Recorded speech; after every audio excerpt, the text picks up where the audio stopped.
नमस्कार दोस्तों, कैसे हैं आप सब लोग। आई होप आप सब लोग अच्छे होंगे, फर्स्ट क्लास होंगे। काफ़ी दिनों बाद ये वीडियो आ रहा है, लगभग 8-10 दिन तक कोई वीडियो नहीं आया, उसके लिए सॉरी। थोड़ा सा मैं बिजी था, बट आज से फिर से सारी चीज़ें आप लोगों को टाइम टू टाइम, ये समय से पहले मिलती रहेंगी। तो चैनल को दोबारा से सब्सक्राइब करके नोटिफिकेशन बेल पे क्लिक कर लो। और बाकी चलिए शुरू करते हैं आज कुछ प्रमुख खबर की। बहुत सारे लोगों के बहुत सारे क्वेश्चन कमेंट आ रहे थे कि सिपाही भर्ती में क्या चल रहा है, अब आगे क्या होगा। फिलहाल आप लोगों के साथ हम और हमारी टीम, जब तक आपका एग्ज़ाम कैंसिल नहीं हुआ तब तक पूरी तन मन धन से लगी हुई थी। सारी चीज़ें हुई, ऑलरेडी आप लोगों ने देखा होगा। अब फिलहाल अभी इस पर जांच चल रही है और जांच में बड़े बड़े खुलासे हो रहे हैं। डेली नई नई तरह की खबरें आ रही हैं। कहीं कोई मास्टरमाइंड पकड़ा जा रहा है तो कहीं कोई मास्टरमाइंड पकड़ा जा रहा है। ये आज की खबर है कि गुजरात से राजीव ने भर्ती का पेपर किया था शेयर। 5 से 8 मार्च तक सिपाही भर्ती के 3 सेट उसे मिल चुके थे। गुजरात में बैठकर यूपी पुलिस भर्ती सिपाही भर्ती का जो पेपर है वो बेचता था। मतलब कि जो गैंग था, जो उसका कुछ मुन्ना भाई थे, या फिर कह सकते हैं कि जो गड़बड़ी करने वाले थे, वो दूसरे राज्य से बैठ करके वहाँ से ऑनलाइन पेपर बेच रहे थे। एक ऑफर लगा रखा था कि इतने रुपए में ले लो, इतने रुपए में ले लो। यूपी के 60,000 सिपाही भर्ती निरस्त होने के बाद प्रयागराज से 2 नकल माफियाओं के अहम भूमिका निभाई है। सरायम रेज के अभिषेक शुक्ल एसटीएफ ने जेल भेज दिया है, लेकिन दूसरा मेजा का राजीव नयन अभी फरार है।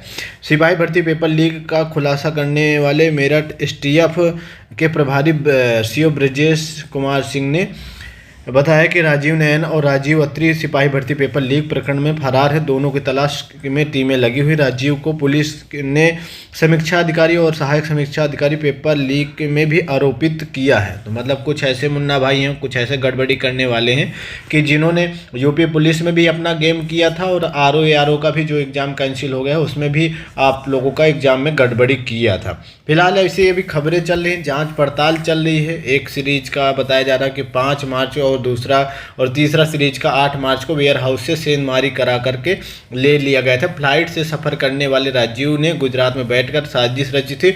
उसने प्रयागराज समेत कई जिलों के कोचिंग संचालकों को पेपर व्हाट्सएप पर शेयर किया और उससे सोल्व कराया। इसके बाद हल प्रश्न पत्र को लाखों रुपए में बेचा था। तो यहाँ पे सारी चीज़ें, और ये यहाँ पर ये सब ठीक है, लेकिन अभी जो भर्ती बोर्ड है या फिर जो भर्ती एजेंसी एग्ज़ाम करा रही थी उसका पर भी एक सवाल उठता है कि भैया वेयर हाउस से, वेयर हाउस मतलब कि सारी चीज़ें अंदर की होती हैं, तो वेयर हाउस से कैसे चीज़ें बाहर आ गई। यहाँ पर तो पकड़ना उसको चाहिए ना कि जो वेयर हाउस से चीज़ों को लीक किया होगा। और ये कौन लीक कर सकता है, तो जो भर्ती एजेंसी, जो एजेंसी एग्ज़ाम करा रही है, तो उसी का ही कोई कर्मचारी ये गड़बड़ किया होगा। बाद ही में तो किसी बाहर किसी को मिला होगा, लेकिन अभी भर्ती एजेंसी है उस पर अभी उंगली नहीं उठाई जा रही, उस पर कुछ नहीं बोला जा रहा है। बस जो बाहर के लोग हैं उनको धरपकड़ किया जा रहा है। नहीं तो कायदे से तो जो भर्ती एजेंसी है उस पर भी सवाल उठता है, उसके भी कई अधिकारी इस पर शामिल ही होंगे, और बगैर शामिल हुए ये चीज़ें होती नहीं थी, होती ही नहीं है।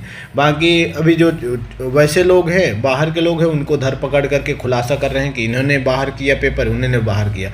मेन बात यहाँ पर ये आती कि जो जहाँ से पेपर, मतलब कि जो वेयर हाउस है वहाँ से किसने बाहर किया, बगैर किसी के साँठ गांठ के, बगैर किसी बड़े अधिकारी के साँठ गांठ, बगैर उसके मिले ये चीज़ें हो ही नहीं सकती, पॉसिबल ही नहीं है। अब एक वही बोलो कि कोई नीचे का आदमी जिसका काम है कि सिर्फ गेट पे खड़ा रहना है और वो कहे दे कि बड़ा कांड कर दे, तो ऐसा पॉसिबल है ही नहीं। जब तक कोई ऊपर का आदमी शामिल नहीं होगा तब तक वो चीज़ें पॉसिबल है ही नहीं। लेकिन अभी क्या है कि नीचे लोगों को धरपकड़ किया जा रहा है। फिलहाल बताया जा रहा है कि हम ये खुलासा कर रहे हैं, वो खुलासा कर रहे हैं, लेकिन जो अभी मेन लोग हैं उन पर अभी कुछ भी बोल नहीं रही एसटीएफ, और बाकी आप समझ ही रहे हो। फिलहाल देखो इस पर और भी खुलासे चल रहे हैं। देखो और कौन से चीज़ें, कौन कौन सी खबरें सामने आती हैं, वो देखने वाली बात होगी। फिलहाल तो यार अभी इस समय तो बहुत सारे पेपर लीक हो गए हैं। वो आपका चाहे आरओ का पेपर हो या फिर आपका पुलिस का पेपर हो, कांस्टेबल का पेपर निरस्त हो चुका है पुलिस का। उसके बाद आपका आरओ का भी आपका निरस्त हो चुका है। उसके बाद अभी हाल ही में बीपीएससी का भी एग्ज़ाम बिहार में हुआ, तो वो भी एग्ज़ाम निरस्त हो गया। उसके बाद जेपीएससी का एग्ज़ाम हुआ, ये ये पीएससी लेवल के एग्ज़ाम है, ठीक है। तो जेपीएससी का भाई भैया झारखंड में एग्ज़ाम लीक हो गया। तो कई सारे एग्ज़ाम मतलब 1-2 महीने के अंदर अंदर लीक हो गए हैं। बिहार में भी कई एग्ज़ाम लीक हो गए। बिहार में भी पुलिस का एग्ज़ाम भी निरस्त लीक हुआ, उसके बाद बीपीएससी का भी एग्ज़ाम लीक हुआ। तो कई सारे एग्ज़ाम लीक हुए हैं। चलिए फिलहाल आपकी इस पर क्या रहा आप लोग कमेंट बॉक्स में ज़रूर बताओ। बाकी जो भी आगे अपडेट होगी मैं आप लोगों को अपडेट कर दूंगा। तब तक आप चैनल को आप जरूर सब्सक्राइब कर लो, साथ में नोटिफिकेशन बेल पे क्लिक कर लो, ताकि जो भी अपडेट हो वीडियो आप लोगों तक टाइम टू टाइम पहुँचती रहे। धन्यवाद and take care, bye bye.